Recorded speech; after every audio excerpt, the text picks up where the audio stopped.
What's up, guys? What is up? Welcome back to another episode of Deck Talk Podcast. And this episode, we've been trying to get the old traveling fisherman on the podcast. We had some issues on Pappy's and myself's last time we had him scheduled to where we had to actually go run an extra trip.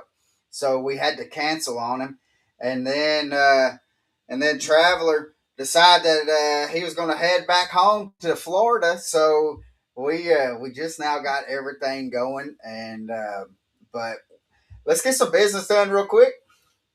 You ready to hook into some serious bass? Grab Bruiser Baits, the tournament proven soft plastic and hard baits that put fish in the boat every time. Bruiser Baits, the fish the best. Get yours now at bruiserbaits.com. Make sure you use discount code DECKTALK10 and enjoy the little discount that you get on top of that as well. With that, we're going to talk a little bit about some Bruiser Baits today. But if you don't know, guys, I'm Colin Burnett. I'm Pappy J, and let me kind of just go off of what Colin just said on Bruiser Baits. Hey, he don't only have good product, but he has excellent customer service. 7 days a week, 24 hours a day. I mean, you email him if you have a problem with anything, he will solve it. Great guy, great company. Them guys over at Bruiser Baits, they know how to get it done. With that being said, we're going to go straight into our salute to valor, and it's brought to you by none other than Waze Energy. Waze Energy is a huge supporter for our men and women in uniform. They got it right, and we love what they do, what they stand for, and all of them are veterans over there. Y'all go check them out, Luke and his staff, Justin Nunley and all them. They're huge. They got a great product. I can't say enough about it. Can't say enough about it. Great stuff. But today's our salute to valor is First Sergeant. This is our first ever First Sergeant Brian Spangler. He was in he spent 28 years in the United States Army. His MOS was 12 Zulu Combat Engineer. He was attached to the 88 44th Engineer Battalion. He done 5 deployments. Man, 5 deployments. That's crazy.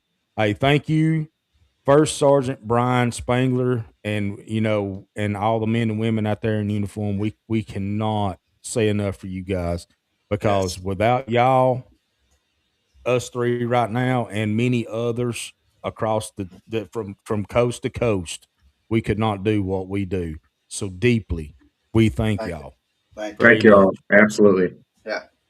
So I believe, Pappy, He's that our special guest tonight really don't need much of a an dude. He's a hammer, man. Hey, look. he don't need much of an introduction. But No, no, uh, no. I'll just say this, guys: if you want to watch somebody that is very knowledgeable about where he's fishing, he's traveling He's been fisherman coast to coast. he's been his saying used to be coast to costa when he had some Hmm. Costa sunglasses and but We got these are coasters here. heck yeah. Hey, so are So these right here. but he's very knowledgeable about where he He truly goes and is. stuff like that. Here within the past year, he's gone from Alaska to Missouri down to Mm. Florida, and if I could say, that's a little bit wide span of different kinds of fishing that you're doing, and so Hmm. just the knowledge and I enjoy Traveler that the the excitement and seeing the stuff that you're being able to do. Your lives are phenomenal, and Hmm. so we want to say thanks for coming on and thanks for the content and stuff that you put out because it is Absolutely. phenomenal. So Appreciate you, Yeah, coming on. Never I met him. mean, for someone to go from Alaska to Missouri to Florida, you know, the diversity right there is and the knowledge of fishing is insane, right? I mean, you've got to have.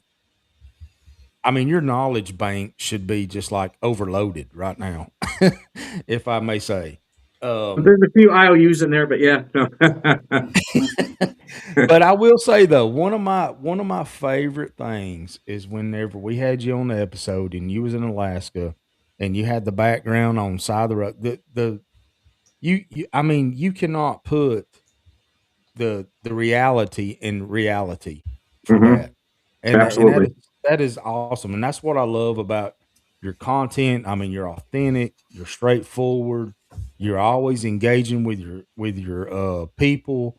I mean, I've been on there several times and watched you fish. I mean, you take what everybody suggest and whether it's good or bad, Right. you're constantly, hey, I've tried that, I've tried this, I'm doing that. So when you go to a piece of water, what is your breakdown of it? It's that knowledge. It's I'm always doing my homework. I'm trying to watch videos or talk to people maybe in that state. Searching as much as I can about it, and it's and then getting there because once you could do all that research, and then once you get to it, especially being a bank angler, it's a little bit different. So you start taking the bits and pieces of what and you're playing the weather, the water clarity, you structure all that, and you just break it down. Some days are a lot better than others, Mhm. but we have a lot of knowledge, or access to knowledge, at our yeah, Right. fingertips. So I try to take that, and then just like I said, just the years of just fishing and just trying to piece it all together. Right. And that's one of the things about that I love about your content is, being a former soldier and just everyday life in general, just not just that, but you know, uh, practice makes perfect, right? So the more you do it, the more it becomes real life. So Absolutely. you every situation. Okay, I can throw over here next to this little piece of twig, or I can throw. I know there's something down there at the bottom of the pond or lake or wherever you may be fishing. You know, and you have a good chance because you've already lived that. So it's second nature to you, and Yeah, that's what I love about your stuff. I mean, I mean, you're completely awesome about that, and I really appreciate that. I appreciate that, brother. Thank you. so let's talk a little bit about Missouri and Mhm. because you were there just kind of a short. It seemed like by the time you got there and you turned around, you was heading down to Florida. But so where were you able to fish in Missouri? It was tough. Bank fishing was tough. There was a few spots, within the area that we lived in, and just neighborhood ponds. Yeah, But it, I'll be like I said, that's probably the most difficult place I fished being a bank angler, as far as the water being dirty, and I mean dirty with like junk in the water. I was losing. I lost a ton of gear, and no matter what I threw other than top water, I found myself always losing stuff. But right. I approached it pretty much the same way as you would, everything else we're throwing, the spinner baits and jackhammers and all that stuff. What really got me was in a good way was when I was able to fish at Lake of the Ozarks on the boat. I got to go out with Jake from Jake's Jake, Lure yeah, Joint, Yeah. and just wildly different. yeah, Wildly different than bank fishing. You have to rely on. We're pitching and flipping docks, and we're fishing some brush and structure, and different being in the back of the boat, not having the graphs and all that stuff, but still manage to catch fish and kind of obviously watching what those guys, because he's been fishing there for a long time, so you kind of try to mimic a little bit what they're doing, right. and then you just you open your box up and say, okay, these are the things I think it may be, we go a little bit deeper when we need to and just go by color and, by that, the conditions, Right. and I think I only fished it twice with him on the boat, and was successful every time out. And it wasn't. I don't base my success on the number of fish that we're catching. It's just enjoying it all. But everything with it, I was still able to catch fish. Right. Now And numbers. Let me ask you this real quick, and I know you keeping track. Numbers. Where are we at right now on how many you caught for the season? It's low. It's low for now. For this year, I think we're just over 100. Okay. It's low, like Yeah, so. I think the last one, your last live, I believe you was like at around 90, 80, 89, mid high 80s, low 90s, somewhere right along in there. Because So I'm I not. think we ended the year with we were, I think, in the 900s last year. Oh wow, yeah, But and that's all you know, over. That's Alaska and yeah, everywhere. yeah. So, and what I really want to do now is, and I wish I'd been doing this for the 10 years of us being on the road, but kind of keeping a logbook of all the different species I'm catching versus numbers. Because right. I can't tell you the Right. amount of species that I've caught. Being on the road. And I think No. that's awesome. You keeping up with or you having a logbook of everything that you're catching, uh, Yeah. that truly is awesome. Now, do we see anywhere else besides Florida that we might be going to? Like I said, it's up in the air because, like I said, we'll pick a couple different states, and it just, there's a lot that goes on behind it. It's, if she gets picked because it could be it's kind of like a lottery system. There could be five nurses wanting to go to this one area in California or Florida or Alaska, and it's just if you get picked, and then it's got to be a good hospital system. How's the housing?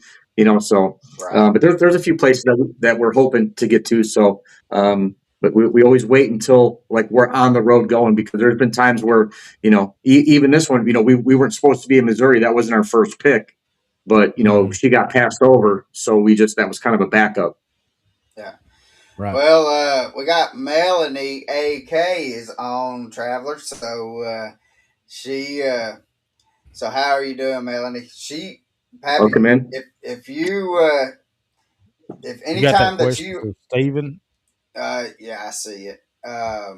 If anytime that you're on Traveling's TikTok, you're gonna see Melanie on there. She's always dropping in for a minute. Um, Steven Sturgeon says, "Do you take into account the solar bite time?" I mean, I'm not going to say that I do. I'm not going, and I mean, do I think about it at times? Maybe, you know what I mean. But I'm just fishing. If I can be outside, I'm fishing. I know Right. it's important, barometric pressure, all that all stuff. But no, I'm not going to say that I, it's 100% always there. Right. Well, I was going to say with what you do and how you do it, your kind of format, you can't. It's really hard to account for barometric pressure, solar, and and all the other things that kind of And weigh in. yeah, we just do it. So I just do it. yeah, yeah, Well, yeah. You but and also though, um, during the winter time, and for me, I don't pay as much attention to it in the winter time. Now, the heat of the summer, I'm definitely paying more attention to it, especially on the full moons. I Sure. will. I'm wanting to be able to one get out earlier Yep. and or fish into the evening a little Oh, we'll later. fish. Yeah, we'll fish through the Uh, night. right, and oh so yeah, yeah. and then in which and Pappy, he's big about the barometric pressure Hmm. and stuff like that. I I see the difference in. I mean, if you really just pay attention to the fish, you can tell a couple days, 2 days in advance when a big storm is going to come in. You'll see that that bite go up but and then usually about a day after is when it'll start picking back up, right after or during and stuff like that. And I tell you, traveler, the reason why hunting really opened my eyes a lot to fishing. So animals are animals. They're Yeah. God's creation, right? So all going to act the same in some sort of way. Right. So if there's a low pressure or a high pressure, they're either going to feed more or feed less, Yeah. one way or another. Whether they're a mammal or not, in the water, out of the water, Right. however you want to look at it. And and that's one thing I expose Colin to with on the hunting side of it, and he has seen more activity just going by down, just us going down the road. Um, how the weather really plays effect on which I mean he already knew that. I'm not gonna say he didn't know that, but it really plays effect on the animals, right? Yeah. So, anytime you have some type of low pressure, high pressure, new moon, full moon, whatever, it's going to have that effect on them. And that's I'm a big firm believer in all of that. The barometric pressure. Matter of fact, I used to whenever I done a lot of tournament fishing, I was banking on wind, s- any kind of weather related, because it Yep. seemed like I'd always done better when it come to wind or weather related or some type. However, the barometric, whether if it was if the temperature was real hot or real cold or whatever, I would always game plan around all of that Right. Right. to determine whether if I'm going to do any good or not. And same is to be true with any kind of hunting, fishing, or anything like that. And I mean, obviously, it's taken me almost 50 years to realize that. But hey, you know, knowledge is Right. power, right? Yeah. So, Absolutely. and, Well, and and go ahead, Colin. when I was fishing 2 to 3 tournaments a week, I would uh, I'd have a spiral notebook that I'd have with me, and I would write Mhm. down not really the place that, like, I'd put the lake, and I would put, let's say, rock riprap 8 foot. That's what I'd put. I'd put the water temp, the temperature, water temp, and air temp, and if the wind was blowing, and being on the Tennessee River, if what kind of current I was having, and which Right. that helped out for me more so because I was able to go back to, all right, it's, what is it, July 10th or January 10th, and what was I doing last year or 2 years Right. down the road, or and and being able to, because then if I look back and say, all right, well, this I had similar to back 3 years ago, then I could go back, I can feed off of that, and then I have a better starting point to know, all right, let's try this first, to Mhm. where I can go. And then I'd also put like the size of the fish that I was catching, um, because I mean everybody knows that, I mean, you don't always go out there and catch them 7 8 pounders, Right. and so but it's also a good idea to be able to know, like, hey, this pattern at this time with this water clarity, the current and everything, I was catching 2 pounders doing this, Right. and so, but again, going back to what Steven was saying, for me, it's more or less during the summertime. The heat, I think it affects them more during the heat of the summer. Absolutely. Absolutely. Yeah, and that's why I transition. That's why I like to transition from like really in the summertime when it's at the peak of summer, it's real hot, and the Hmm. water temps are really high and the oxygen level for them is like really low. Yeah.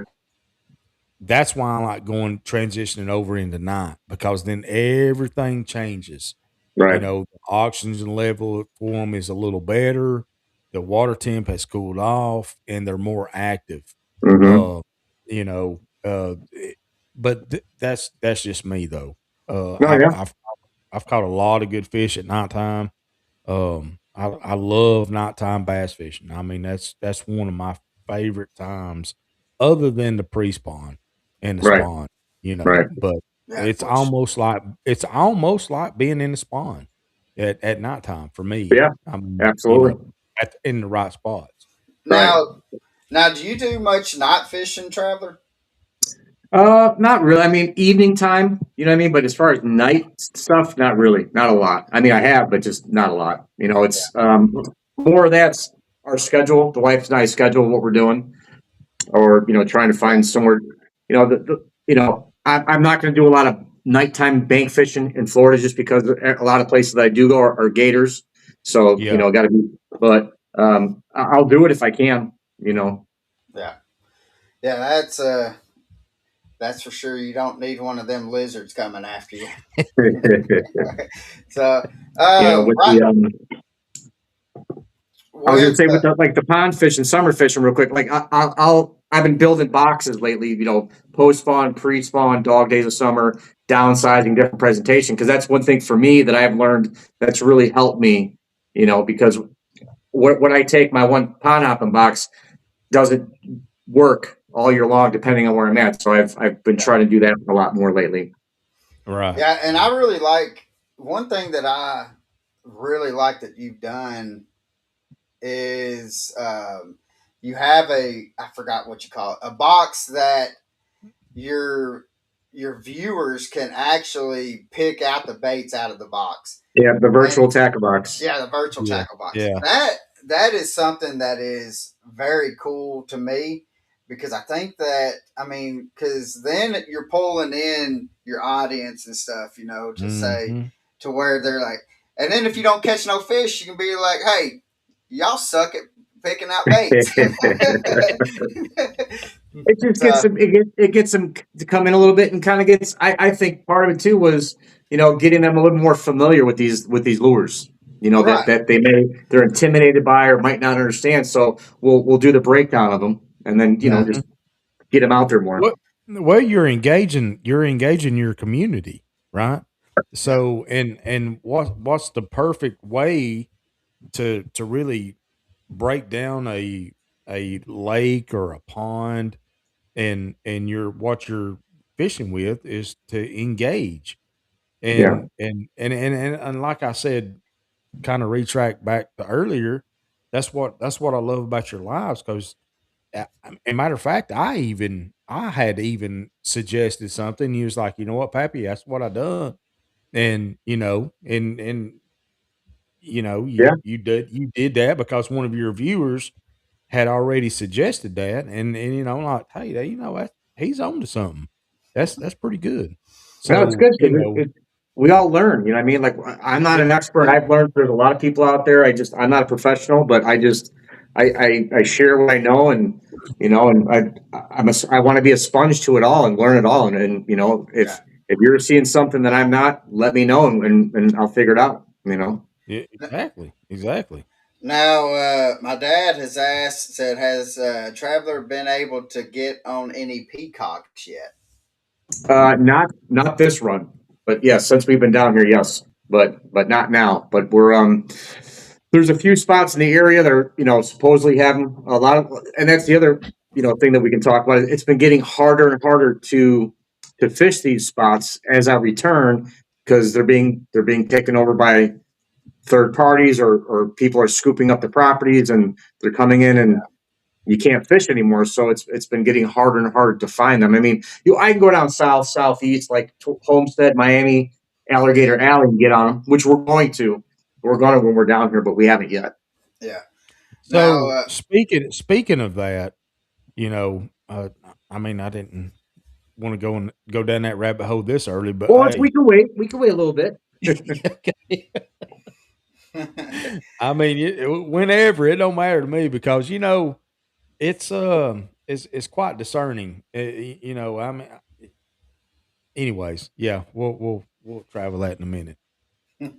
Well,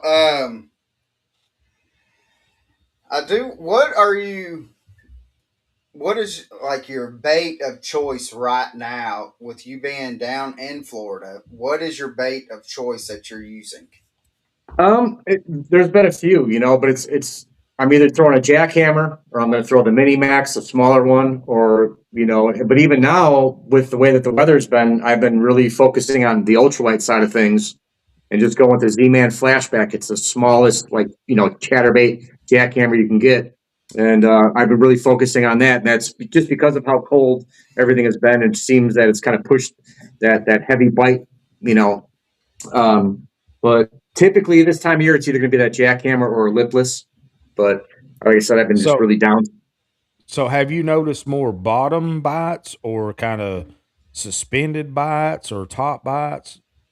Um, Specifically here where I'm at, it's kind of been a mixture of both, depending on part of the day when I'm out there. There's been where I'm catching them out in the middle, kind of suspending, and then as the day's progressing, they're kind of more by the bank. They're hugging that the bricks, with that heat, that Right. structure, Hmm. they're kind of hanging out there. So it's really and a lot of the other things too is the wind. When it's real Yeah. windy, at least in this spot, they're kind of pushed up on that little shallow shelf, and they kind of get funneled into this little area, and they've been all kind of bunched up in there. So those are the kind of areas I'll focus on. Okay. All right. Now, I know for like here, they they're either they're either going to be suspended, which they're going to be harder to catch suspended, or I mean they are hunkered down on the bottom, Yep. and in which that kind of You just slow brings me everything to down. like I mean like right now, like we're throwing. I got a 3/8 little chatterbait or jackhammer, and Mm-hmm. with the and then an underspin, and Yep. which all we're doing is just dragging it on the bottom. Well, not dragging, slow reeling it on the Right. bottom. Yeah. Um, Yeah. but I mean, but right now, I mean, that's what the color that we're throwing is that fire crawl and the red or whatever you want to call it. Yep. Well, Um, I was gonna say, I mean, this isn't the right color. Well, I mean, it could be, but you can take this twin tail right here, right, from Bruiser Bait, can you pull that and out? yeah, and you can take this twin tail right here, and run you a smaller aught hook, right, and to where the lead is. Are you going? So how are you going to do this? Is you're going to take your smaller aught hook, you're going to run it down to the butt of it. That's what I call a butt right there, and or maybe I don't know 3/4 of the way down. However, anyway, you want the head of it to go just above that you're not Mm-hmm. right, Yep. and you can take that and throw it with weightless and just kind of skim it down from um the subsurface or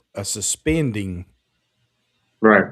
Yeah, a but suspending also, fish um, and fish it and literally all you're doing is you're kind of fishing it like a I don't want to say a spinner bait, but I Pretty guess short kind of like bait. a spinner bait. yeah, Yeah, and all the action is right here in your tail. but Yeah. also, um, and which, Bruiserbait.com. Go check them out. yeah, but uh, no, but with that, that's called the evil twin, Mhm. and but you can also take like a 2 watt hook with that and put a Texas rig on it because the wintertime you want to try and to shrink everything down, and that has And slow it been down. yeah, that has been a bait that we have been using as well. kind of sneaking it around and not Right. realize I was kind of I didn't really want him to tell that what we have been doing, but but Hey, so we're informational, right? So I mean, yeah. it's this is all about helping and learning and everything, and that's the cool thing about those little twin tail grubs right there. I mean, you can throw them on a jig, you can Yeah. throw them Well, on a spinner bait, you can the other throw them. bruiser baits right there. Yep. There you go, right there. Yeah. That. And you could even take that. I mean, you can fish it with weight, Texas rig, Carolina rig, weightless. I mean, the Now, options are, now, you know, um, so I know that gave, and I'm not trying. I don't want this to be a bruiser bait infomercial. But your chatter baits, what are the trailers that you're using on? There's that's the sidekick from Bruiser Baits. Now, what are there other chatterbait trailers that you use? There's a variety of them, and that'll really be. It's kind of based on where I'm at, water clarity, depth, all that good stuff. I'm throwing a variety of stuff from, on the smaller, the micros and the minis. I'm throwing a double trouble from J Bros. I run those. Yeah, Um, that has a good body to it too. you When know, I run the jesters on them. We got now those. are you taking the on the chatterbaits? Are you trimming the skirts or no? Yeah, I always, no matter what, Yeah, yeah, even if it's a little bit, depending, I just want to give it just a little bit of a different look and right, action. yeah, I'll never throw them stock out of the package again, as far as not yeah. trimming them. Um, yeah, the spunk shad. yeah, now Um, that's spunk shad, which I've got it on a spinner bait as well. That There's my spinner bait. Hog Farmer has done a killer job with that spunk shad. Now, are you throwing any kind of lipless crankbaits or any oh kind yeah, of crankbaits right now?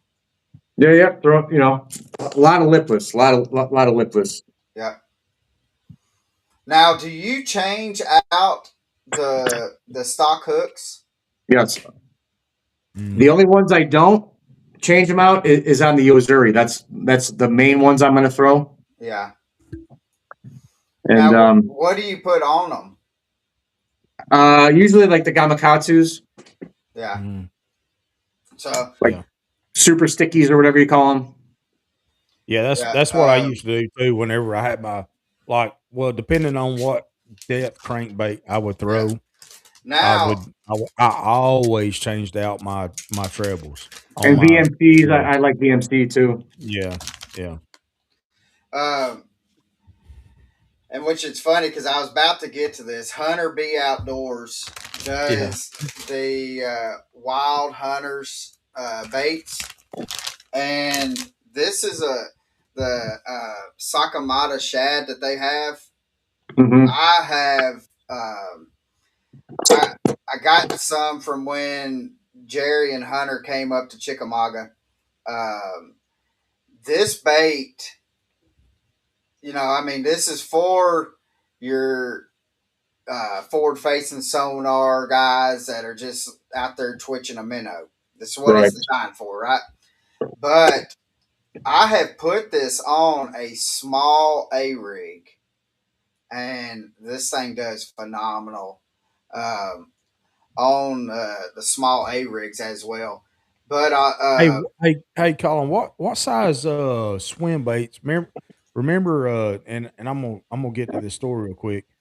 Traveler, Colin and I, it was hot, man. So we ran up in this creek and we were fishing springs and creeks, yeah, and we oh yeah, what size jig head 2.7, 2.75. These right here by Bruiser Baits. This is what we were using. Okay. Oh, we were killing with them. a 1/8 ounce swim jig hook. Yeah, Okay. and what we would do, we how we set up is we'd set up off the creek channel, right? So we was more or less on the bank on the upper side of the creek channel, and we throw up the creek, and we were just absolutely in the heat of the summer, which is crazy to say the least. But I mean, that's how we were kind of targeting them. We were fishing springs and creek, anything that had some kind of Well, we flow wanted to that. it, Well, we also and wanted cooler that cooler water, water. Yeah, the cooler cooler water. Right. water. Yeah. Now, do down in Florida, do they happen? I know there's a lot of springs and stuff down there, but is there springs and stuff that you could get to even from the bank to be able to kind of utilize that? There's one spot that I don't know 100% sure about the property, but we think it's a spring. We think it's a natural spring because of how clear the water is, Right. Yeah. and it's like that all year long, and it's rather warm all year long. Now, to our viewers that may not know what you're talking about, clear water, and we're talking about spring and the transition there. So what are we saying? As Like far as Yeah. visibility. Yeah, yeah. Well, So that's going to so different. That's what basically what he's saying is on like if it's spring fed or if there's some kind of flow to it, some yeah. kind of current, if it you'll have a muddy, some type of a milky type, and then it'll be a little bit clear. Well, now and that clear might be just a hint of clear, right? Right. It Right. don't But mean it's like, going to be real clear, but it could be a hint of clear. It's going to be definitely it's noticeable. It's yeah. noticeable. But Go ahead, down Patty. there where Traveler's at, he could probably get more visibility, as in I'll say 2 to 3 feet clear, Yeah, uh, more, yeah. or more, even more. So more. to where like even for us on the Tennessee River, to where the Tennessee River always has a stain to it, and Right. so clear water to us may be a foot. If we could see Yep. a foot, that's Hmm. uh, that's how. I mean, it's not like clear water how it would be for Traveler. Right. The Right. the Right. one spot it's I would say it's not 100% visibility, but it's you can see that bait once it hits the water and you let it sit as you're reeling in, you let it go and you could see it. It's Yeah, not gin clear, it's not like a glass of water clear, but it's It's man, clear. It's clear. pretty close. Yeah, as close as you're going to get to that. man, Hmm. that's crazy. And I know Yeah. Jerry Russo. He was telling me that they were. Um, I think it was up in New Hampshire or something like that, where they had some clear water that was like 60, 80 feet or something like that, that they were seeing their bait in 60 to 80 feet. And I was like, that is, to me, that's ridiculous. Yeah. Yeah. But what if you're trying to, if you're just trying to go and catch a fish, it don't matter the size, don't really matter what species of fish, what are you throwing to be able to just go catch a fish? I mean, if we're talking freshwater like bass or something, Right, right. I mean, spinnerbait, Senko or jackhammer, Yeah. What Uh, was that first one? spinnerbait. Yeah. Oh yeah. Oh yeah. so he's got a love for them spinner baits, I Traveler. do. I do. I So Yeah, do. me I too. do. Me too. I mean, uh, Yeah. I grew up throwing them. Well, now, and Colin and I was talking. Well, matter of fact, just like last night I think it was on our trip. Whenever we was up in Indiana, Kentucky, there's a spot on Chickamauga I want to take him to, and it's known for you. th- There's several ways you can fish it. I mean, you can throw spinner bait, you can throw Carolina, you can throw a worm. I mean, you can throw a jig. I mean, there's some humps. It's deep. But the best I've ever done was throwing a quarter ounce. double willow leaf with a twin tail grub, white grub, chartreuse on that, and I absolutely wore my brother out. I mean, it was to the point to where he had to cut. Yep, he had to cut his line and add, you know, and even when he did that, he still wasn't catching. I mean, it 2, 3 to 1, Right. but it was the presentation is all it was. I mean, and how I was fishing, and I even told him how I was doing it. But It's yeah, it's like I said, I'm gonna take Colin. I'm gonna take Colin over there, and we're gonna do some spinner. I'm fixing to turn him into a spinner bait fisherman. are And you guys big on the jackhammers? I do like the jackhammers. I do like them. You Now know, I Now, don't now fish them I'll as say this. much. well, the babies and the little ones. That's where it's at. That's where you guys got to start working those. Yeah, Yeah. Now, do you throw them on? What is your rod setup? Are you throwing them yeah. on a spinning rod, or are you throwing them actually on a bait caster? Bait Well, let caster. okay. So Even the bait cast. small ones, are you're able to throw on the. Yeah, not like the micros because I got like some really small ones, but like the baby jacks and the micros, I can throw it. I'm throwing just a 7.3, a G Loomis, 8.73 bladed jig rod. Yeah, yeah, that's because that's one of the things like that I had gone. Um, I had tried Well, see, that's what. throwing that lighter one on my spinning rod, my 7'3" medium heavy spinning rod, Well, see, and that's Okay. I what I done was all wondering. right with it. I was wondering what your setup was on the jackhammer, on the Yeah, 1/4 ounce jackhammers. So you're throwing a 7.3 uh, cast or spin. it's casting. It's a G Loomis, eight bladed jig rod, Yeah, So medium what heavy, is medium heavy? So the length of the rod is what now? 7'3". 7.3, Oh, I thought that was your gear ratio on your reel. 7 gear ratio. Yeah, 7 gear. So what is your weight line? What kind of line are you throwing? That'll switch, but like down here, I switched over to something new. I'm doing 15-pound Cigar Tatsu, and I got to say Yeah. I'm super impressed with that. Like I said, I've run Sunline for many years, but I'll switch the line based on where we're going and where we're at. right. Illinois, I'm doing 8 pounds. Because it's Yeah. Yeah, smaller fish, different structure, lighter stuff. yeah. Jerry Well, said that, it that here that in that seems Florida. that seems to be a good setup. Now, Yeah, now where you're at, Traveler, are you seeing bedding fish now? yeah, we're starting to. Yeah, Yeah, yeah. Because Jerry, he said here in Florida we have a lot of fish on bed. I just Yeah. think what kind of slowed it down was that cold that we had. It kind of, I think, had set that up, and they were kind of pushing. That was going to start to come up a little bit later, but it's Yeah. starting. Right. Well, Sam, we got the fishing or what is it? The Fishing musician, fishing magician. Yep. So fishing musician. Yeah, yeah. Well, that's So good that they're starting to get on move up, yeah. well, because that means that it's we're not going getting to be closer. long for us. Yeah, yeah. Yeah. That's Well, where I was but going with it. I'm hoping I'm going to try to get out tomorrow if I can get out. I've got the itch. I'm ready to go. Oh, I'm. I gotta go yank on one. But We were just talking about that too, by the way. yeah. We was like, dude, we got to go. We got to go. We got to go.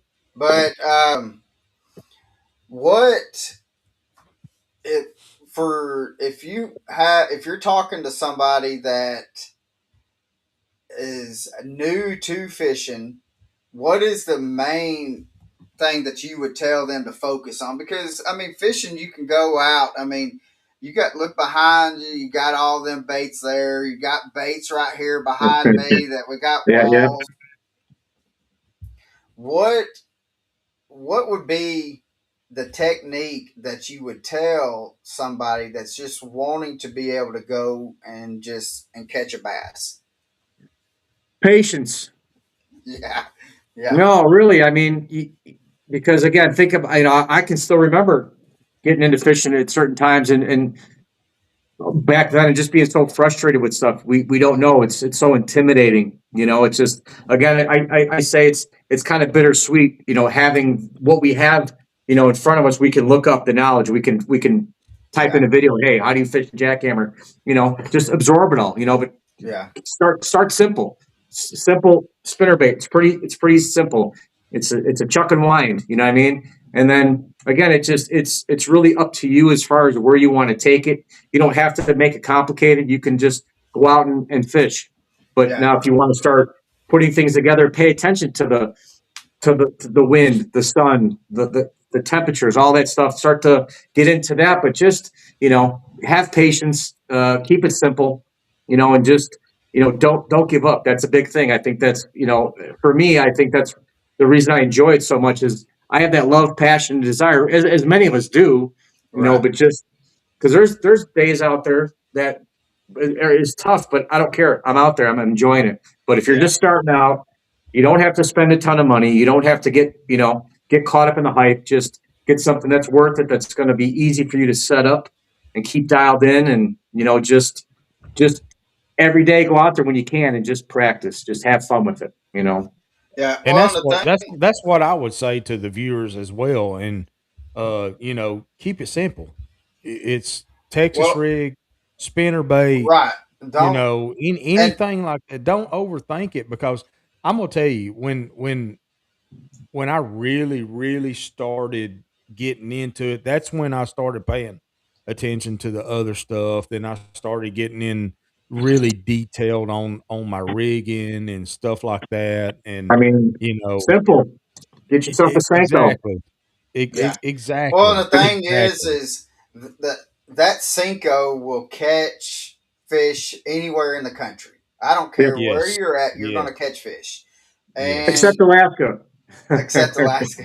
and Canada. But yeah. Well, no, Canada, no, Canada, yes. I take that back. Canada, yes, but not And the Alaska. and the good thing about a Cinco, 5, 6, 7, 8 inch worm, Texas rig, you can flip it, you can throw it, you can skip it, you can. I mean, there's endless things you can do with it, yeah, and You know, still produce fish, I whether would, it's a small one or a large one or whatever. you You can know, still I, make fish.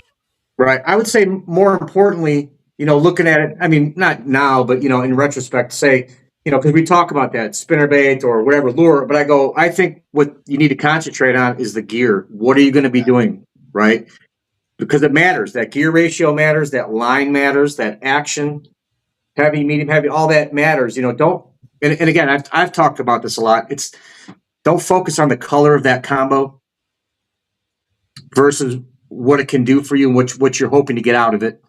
Come yeah, on, Do your homework there, because yeah. once if you can get something that's all together that way, everything else will come a lot easier yeah. than Well, Well, you doing it the other I way. watched I watched a video of matter of fact just yesterday. Mike Iaconelli, he's one of my favorite fishermen, and he did a video of this right here, the your combos and your gear ratios and stuff like that. He said, "Look, keep it simple. Go the middle yeah, of the road, 7.3, 7.2, gear ratio. If you want to slow it down, you can slow it down. If you want to speed it up, yeah, you can speed it up, or if you want to keep it moderate, you can keep it moderate. It's Honestly, a I think six perfect four out of all the ones I've ever used, I say 6'4". 6.4 is a good ratio. Yeah, well, yeah. I My, but if yeah, I'm throwing deep cranks, I will go to a 6.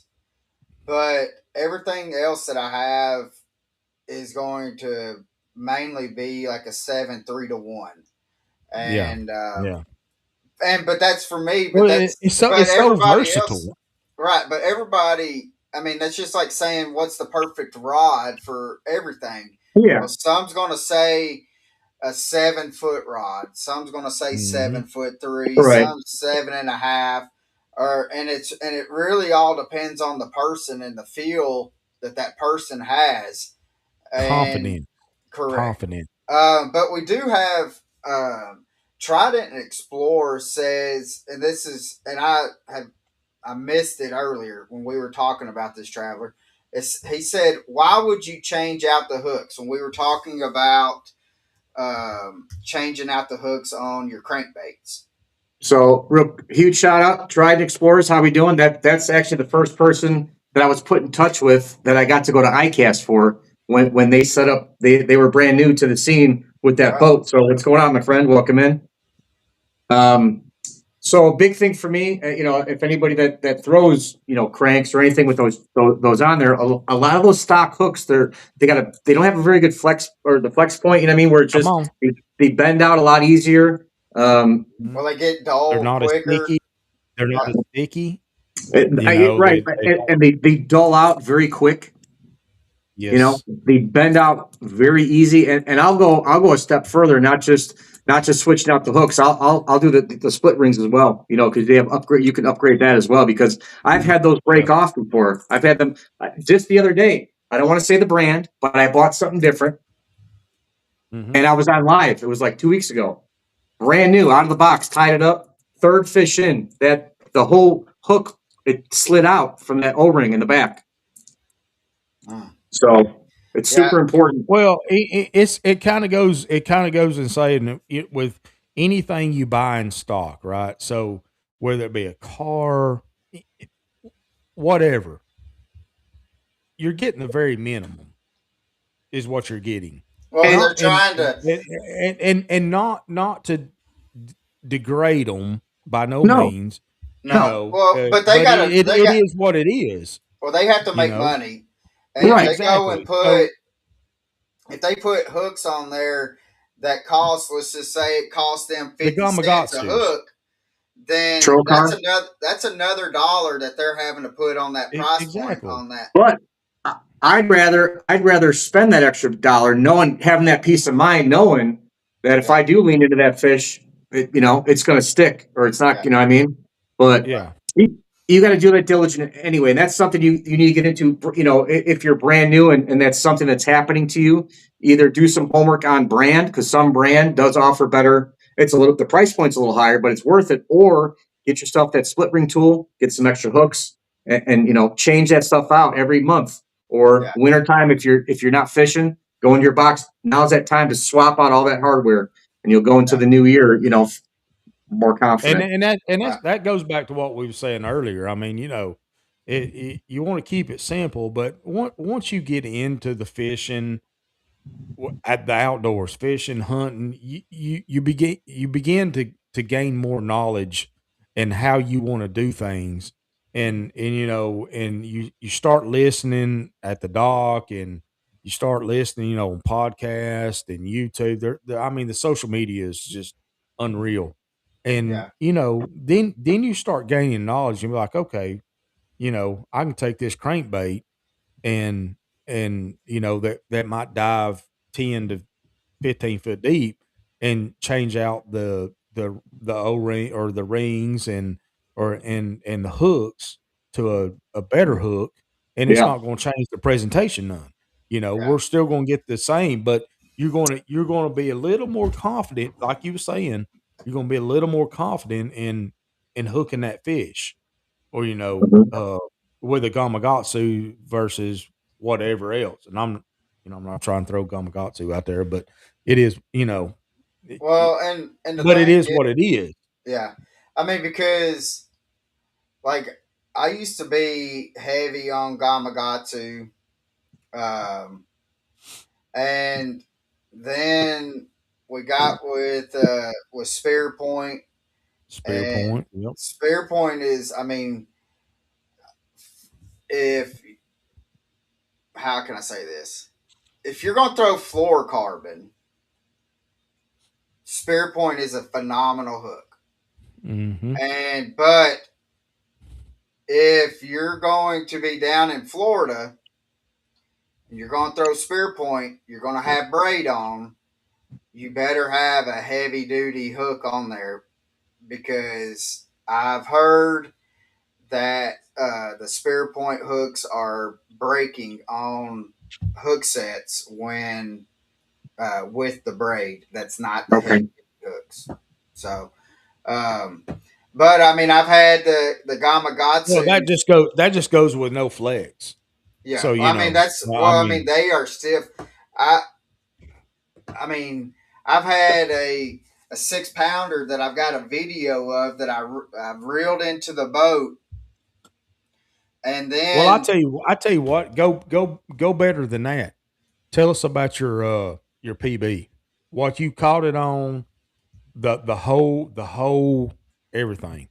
so I caught my PB was 1134 on Chickamauga, And you boat and flip. I boat flipped with the Joe Burns rod, K9 fishing line, 17-pound fluorocarbon What hook? boat. It was a uh, oh shoot, it was a shaky head. I want to Stiff say one. it was a I think it was a dirty jig shaky head. I think that's who it was. I can't remember. I have to look it up. I have to go into the boat. But I mean, with a bruiser bait big stick, which is the Cinco, like what Traveler is Mhm. saying. I mean, go out there, um, and I mean, I can't say nothing bad about it. I mean, I was able to boat flip an 11 pounder with a 7'3" medium heavy rod that Joe Burns, when I sent him the picture and told him that I boat flipped it, he told me congrats on the fish, but then he says not congrats on my rod. So, but I mean, it But it goes beyond the rod, though. I mean, it's the line, it's the well, hook, everything, it's the right? whole presentation. I mean, Yeah. Jerry says that BKK makes a solid hook, and which Jerry and I were talking about it the other day about hooks, and I've got to get me some of them BKKs and just try them out and see. yeah, Um, yeah. but to go back on like the treble hooks. I've lost so many fish because the I've changed out to. I mean, I'll just flat out to say I used to put Gamakatsu treble hooks on it. Um, and then now I put the VMCs on it, and I've had better success with the VMCs. But the Gamakatsu, they were straightening out on treble hooks. I haven't had any kind of like on the EWGs. I've Hmm. never had any issues with them. I really like their EWGs. Um, but on a treble, I think they just made them too thin. Yep. And with that, because I think like when with an EWG and your Texas rigging and stuff, and your hook setting coming up over the shoulder, you're putting a lot of weight. So they've made them beefier. And then like with a crankbait, jerk bait, or anything like that, you're really wanting to kind of swoop it to the side to Yep. where you're not yanking the hooks right out their mouth. Um, but when you have them loaded up was when I was having issues with them straightening them out when it was actually the rod was loaded. And at first I thought it was because they were coming up, jumping and spitting it. But then I started seeing that the hook started straightening out. Yep. And which, if you're not Well, the doing, thing and the thing is they used to not be like that. no, You Yeah. know, well, but back way Well, back in the day, those they were BMCs, like, yep. They're, yeah, they were like one of the top tier yeah. of treble hook, well, any hook really, to be yeah. matter of fact about it. But yeah, you're right. It's and that goes back to where these companies are trying to get the most out of their product, but yet Well, it's they're a making their price point down as much as yeah, possible, and right, right. and I believe, I mean, like the past. year and a half, 2 years. All we heard was the tariffs and stuff like that. And which, if it's American made company that's building everything here, they don't have to worry about it. But Right. there's a lot of these fishing companies that's getting a lot of product from overseas, and now with them trying to keep that same price point, they're making cheaper quality stuff. Exactly. Exactly. Yeah. Yeah. Oh, Sam said us old guys grew up on Eagle Claw. Yeah, That's right. yeah, that's right. That's I, That's right. I'm it. not. I'm not going to say nothing about Eagle Claw, but we'll go on with that. Yeah, So before we kind of touched on it earlier. So what's going on in Florida right now with the I'm just going to come on out and say it with the HOA and the Yep, fisheries and yep. stuff like that. well, it's just Um, not a HOA; it's HOAs in general. in general, Well, it's just yeah, yeah, in general. some of it's HOA related, some of it's park related, some of it's people these corporations or entities coming in, scooping up properties, and suddenly putting up no fishing signs, and everything. I try to do my diligence and homework, and to look into that. And typically, I mean, a no fishing sign, I guess, does hold water, right? Even if it doesn't say an ordinance number on it, right? Right. But it just, and I've talked about it a lot, and I think I don't know why, because like I said, there's a Facebook group. I can I say that here, right? Oh Uh, yeah. that started about the one particular place that we fish at, and Yeah. they had said that there was a variety of different reasons why they think that this either third party, whoever private entity bought the park or partnered up with the HOA, said no more fishing. Part of it was it could be that they didn't like the cast netters, they didn't like all the junk, they didn't like all this stuff. But what's happening is we're getting pushed out. They're closing off a lot more of the fisheries, and I think I talked about it before. I wish we could organize somehow and get some groups going, because we need to protect it not only for ourselves, Yeah. but but the next generation. Because what's going to happen eventually is all these properties are going to get bought up, and all these signs are going to go up. And if there's no sanctions, there's nothing in place. Where does that leave us? Yeah. Well, let's do this. We got somebody on here, Jerry. Um, who can he contact, Jerry? That can help him find out if that is actually, because it's a public park. The Well, taxpayers. this is where it's a little unclear. It was at one time, I guess, a public park, but it's still considered a public park. But it was bought out by some other company now. Because I contacted Parks and Rec, and they gave me a phone number. I called that number. They gave me another number. You know what I mean? By the time I actually spoke to somebody, I don't know how deep I was into it, Right. but they had claimed that it's a public slash private park, and that's where I think you got to be more clear on that. Because is it public to where it's open to the public, right? But who's paying to maintain it? Is it still coming Right. from publicly funded dollars, or is it a private entity that is paying the groundskeepers for the bathrooms, the guys that are driving around in the golf carts? Because there's baseball games that are played there. There's disc golf course that's there. There's public park. There's all these different things. And the pier, there was even a pier that was built there. Again, that if you look up the information on that, that was from public funds, taxpayer Right. dollars. So at what point, again, I'd like to look into it, not only for myself, but again, just other anglers. But I think it'd be nice if we could start some type of a movement. You know what I mean? Because Right. again, Okay.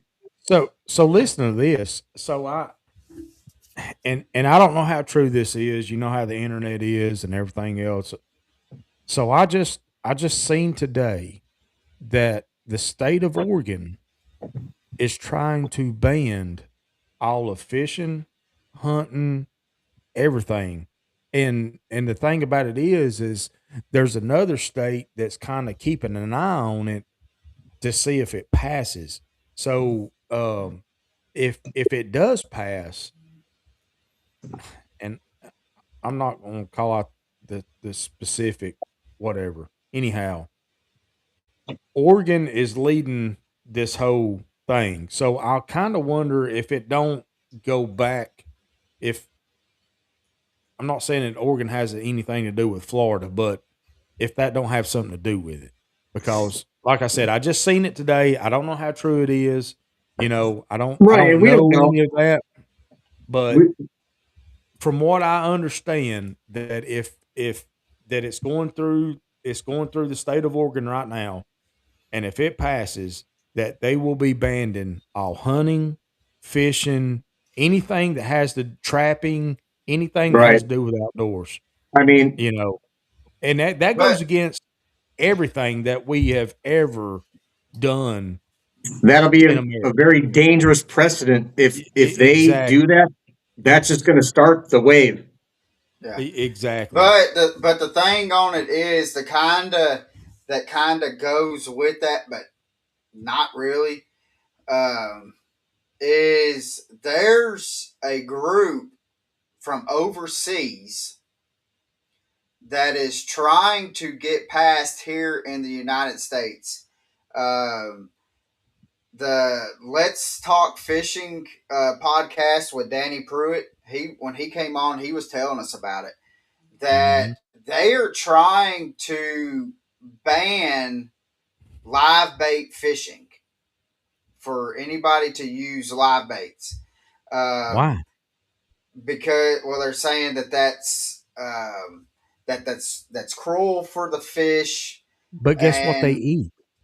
but that, I mean, I'm just telling you, What is it? Well, I Right. know, but What does that look it's like? like what sense does that make? Because guess what they eat? They eat yeah. live bait. Well, I But mean, You but know, you're right. I mean, but the thing is when you have somebody, my thing is why is somebody from overseas worried about what we're doing over here, for one, right? exactly, exactly. But Yes. they're trying to pass it through, like the law that they're trying to get passed does it's going to affect like all your bait shops that sell live bait. Like people, like for the most part, out in Arkansas, Mississippi, there's like two big companies that will ship minnow, shad, everything to all these bait companies around the United States. They're trying to get it to where you cannot transport live fish across state lines, which entails will go to where how, let's just say for instance here on the Tennessee River, they'll bring them Florida strand bass up to Tennessee and drop in a couple thousand Florida strand bass. Well, that's going to let's see, and that's awesome that I think that's Danny. I yeah, jumped in. Yep. here Yeah.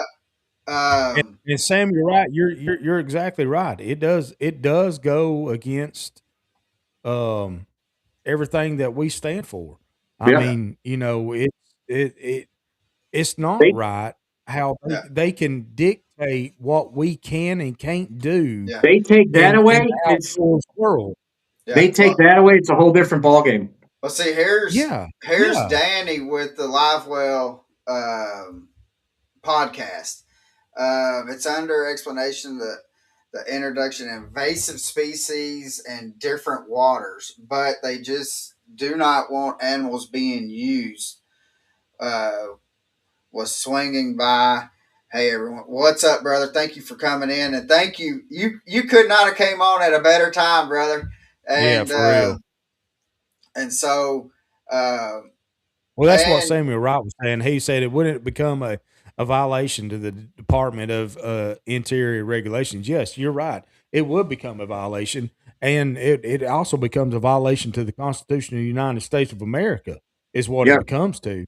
I yeah, mean, because you know there's there's rules and regulations and laws that what we can hunt and what we can fish and what we can trap in each season of that law, right? yeah, So how one state can go and put themselves think that they can put themselves above that That's why is asinine, man. I mean, Yeah, it's crazy. it. It's yeah. crazy. I wouldn't be surprised by it, but I couldn't see it. I mean, I don't know. I think it'd be very difficult for them to do that because I think then Well, and there's higher again, entities going to come and into again, that. I'm not I'm it's internet, right? So I don't know if it's I'm gonna do a little more research on it and but just Oh yeah, like that's going back to uh I'm sorry for losing his name. Danny. Danny, you know what he had said in the past, it kind of coincides with it, right? Yeah, So, you know, I hope it's not true for the state of Oregon because I've got some friends up there that live up there that are veterans and that love to hunt and I fish just can't see and it. you Well, know enjoy outdoors. but I like, hope it's not true. I You're but hope going to it's like, go not true. through. You're going to push back on the Constitution. You know what I mean? Yeah, yeah. You know, I mean, come on now. what about Mm. I mean, I know like when you was in Alaska, how many people in Alaska, their main food source is them going out there catching fish. Oh, we're Yes. going to this hole. Yeah, yeah, yeah. So Exactly. so now what are you doing? I mean, To the so now fishery. yeah, so now you're gonna tell people, hey, I'd rather you starve than go out there and catch some fish. Uh oh. There he is. There he is. Yeah, I mean, exactly. So what does that do to the state of Oregon and the fishery and Because how you know how they regulate everything? I mean, because I'm sure there's a lot of game that come out of the state of Oregon. Right. You know, I mean, I don't know for sure, but I mean, I'm pretty sure there, there's a lot of game that comes out of there. I can't imagine this is going to go through because I mean, people rely on But if the people don't know, if and that's how they're getting it slid through is because they're sliding it up underneath something else to Exactly. where and then but that's where it comes down to people like well, us to be it able to talk about it and be able to get it out. I it mean, shouldn't something like that shouldn't even be entertained. mm-hmm, Thank you, thank you. mm-hmm, Yes, yes. no.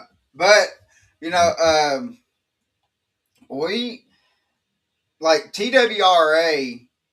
Like there's at every single boat ramp, there's a sign that says "Do not introduce Alabama bass into the Tennessee River," which it has a purpose. There is a purpose for that because the Alabama bass will take over. Like let's just say, for instance, Chickamauga, and then we'll go to Nickajack with this as well. Chickamauga with the bass, it will destroy a bass population. Right. I mean, Yeah. it will deplenish it, and it'll do the same thing for smallmouths, like spotted bass and stuff like that. I mean, it has gotten to where I was talking to a TWRA agent, and I was asking him like, on is there a true do we still have true smallmouths in like in on Nickajack? And he said very rarely that they will see that we have a true smallmouth. Most of them in some way or fashion is has a spotted bass bred into them. Well, I'm gonna address some of these comments right here. Yeah, Stephen, Burnett, yes, you're exactly right. It is the pursuit to, you know, life, liberty, and happiness. And Sam, you're right. Most again, you know, most laws that are similar and attached to bigger bills, they are noticed before ratification. Yeah. You're exactly right. yeah. You know, Well, and then like but I don't think here.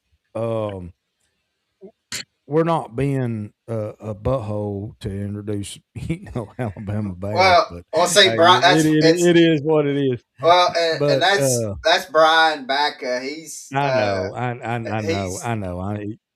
and which he's going to be on But the podcast next week, so we can get him wrapped up on that next week too. So, we'll but go ahead and get him started in real quick. yeah, we'll get him cranked up, ready to rock and roll.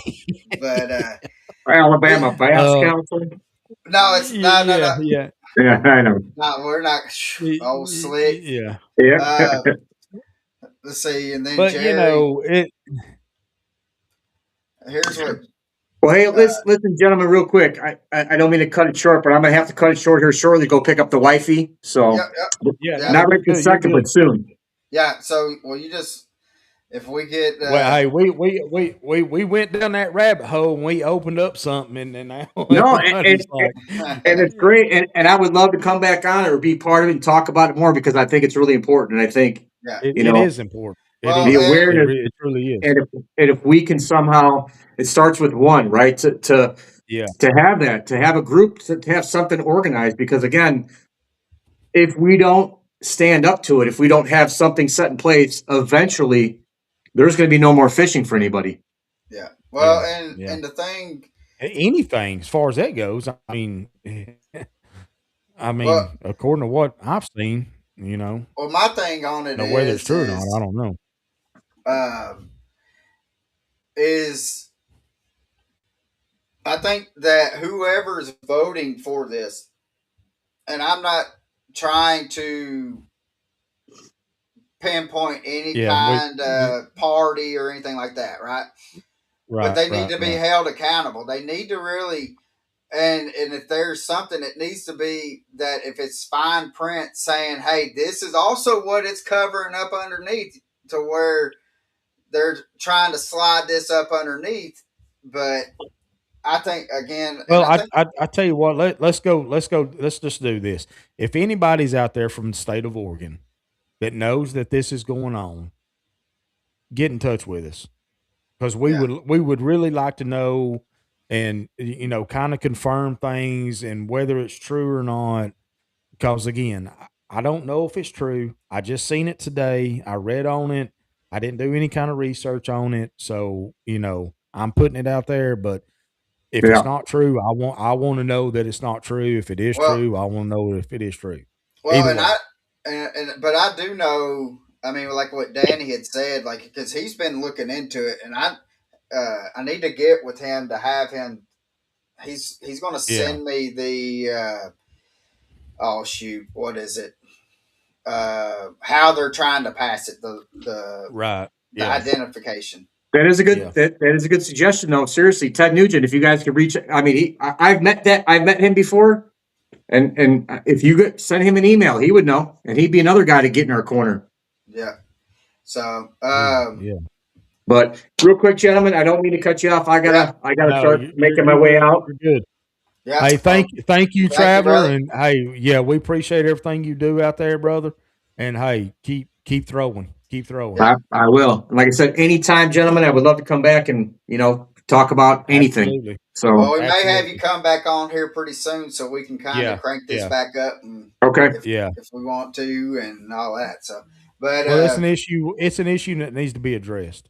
yeah, absolutely. well, and it's like especially down in Florida and stuff, the how they spray for the grass and they kill all the Mm. grass. Yep. Okeechobee is not the same Okeechobee that it was here Yale, all of them, 5 years everything around ago. here.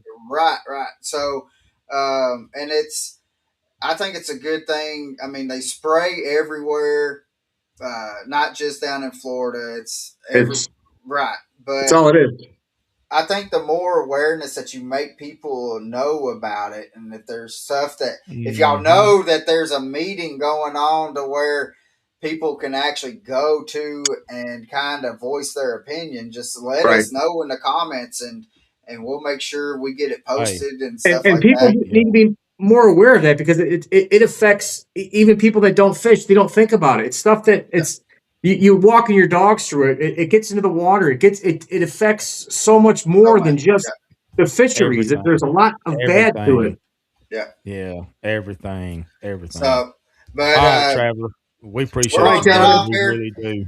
and hope Keep that throwing, keep hooking, and I can't wait till your next live. I can't Let wait. me let me leave you with this, like I always do, if you wouldn't mind, Yeah, guys. no, go ahead. if you woke up today, remember that was a gift, not a promise, right? Don't put off tomorrow what you can handle today. Be better than you were the day before because yesterday's gone. Tomorrow's never promised. Focus on the now. Be the best version you could be of yourself so you can be the best version you could be for someone else. With that, stay safe, tight lines, and you know the deal. A bad day of fishing beats a good day at work. That's it. Absolutely. So, Traveler, thank you, brother. Yeah. And Thank you. we're going to, in the description, guys, there's links to Traveler's social media. Yeah, y'all go hook click him them up. links, hit that follow button. Go check out his lives again. I mean, he tries to He's go live about every day. Just about every day. And if Yeah. he's not where he's at right now, he's out on the water fishing, and it is some great content. And so make he's either sure doing the tackle, the traveling tackle, I'm Virtual sorry. tackle box or traveler's tackle box? Yes. Yeah. Yeah, and or he's out there fishing, throwing. Yes, sir. So thank you. But next week we have Brian Bacca with Southeast Tackle. He is a local guy, and we may have a special guest on top of that with him that may have just won the college Bassmaster event this past weekend. So and also be looking for our other episode that we post every Friday. So we're trying to drum guys, that up. We're gonna get out of here. Traveler's got to go pick up his wife, and Traveler brother, thank you so much. Thank you, guys. Yep. We will talk to you here later on, guys. Y'all have a great night. See y'all. See you, bud.